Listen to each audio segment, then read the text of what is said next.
If Donald Trump and Mike Pence are ousted, get ready for President Paul Ryan. The Speaker of the House of Representatives is next in line if both the President and the Vice President are removed from office simultaneously. And that may be enticing for critics of the administration, until they remember Ryan's record. As Speaker, Ryan has failed to push through any important legislation at a time when Republicans control the House, the Senate and the White House. But if he could, he has made it clear he'd like to slash funding for Medicaid, Medicare and food stamps. Some of his most noteworthy ideas over the years have included privatizing Social Security and abolishing the corporate income tax. He often blames the poor for their problems.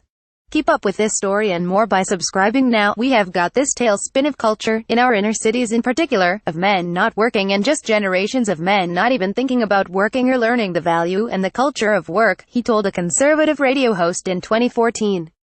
There is a real culture problem here that has to be dealt with. Others have called the Wisconsin representative an opportunist who condemned Trump during the campaign, saying he could not support him after the notorious Access Hollywood video came out, but has failed to criticize Trump since he took office. If Trump and Pence get removed, Paul Ryan becomes president. We're fucked, no matter what. Tweeted at Antagiox, saying what many were tweeting on Friday. The prospect of a Ryan administration gained traction Friday after former Trump National Security Advisor Michael Flynn pleaded guilty to lying to the FBI about his contacts with foreign agents. Flynn, a key figure in special counsel Robert Mueller's investigation into the Trump campaign's alleged collusion with the Russian government during the 2016 presidential election, is widely believed to have agreed to testify in exchange for a plea deal.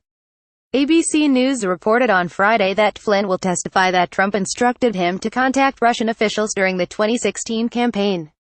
If true, the information Flynn provides could lead to an indictment or the impeachment of Trump. Vice President Mike Pence would be the next in line for the presidency, but it's also possible that Pence could be implicated in the Russia scandal. Federal prosecutors revealed Friday that a senior Trump transition official directed Flynn to speak to a Russian ambassador. That person could very likely be Pence, who also led Flynn's vetting process. Pence has a history of denying his knowledge of the Trump campaign's activities during the 2016 campaign. Last year, Pence publicly denied that the Trump campaign had ever been in touch with WikiLeaks, a statement that turned out to be false. In November, Donald Trump Jr., the president's son, admitted that he had exchanged messages with WikiLeaks, the organization that leaked information stolen from the Democratic Party by Russians. And Thursday, news broke that Trump ally Roger Stone had been communicating with WikiLeaks founder Julian Assange with the help of a New York radio host. Stone, who is in regular communication with the president, has bragged about his ties to WikiLeaks. Given the extent of the Trump campaign's contact with WikiLeaks during the 2016 election, it's hard to believe Pence had no knowledge of these incidents. Pence may also be implicated in obstruction of justice in relation to the firing of former FBI Director James Comey. So it all points to Ryan, unless, of course, Trump is impeached and President Pence gets his own vice president confirmed before he's ousted, too.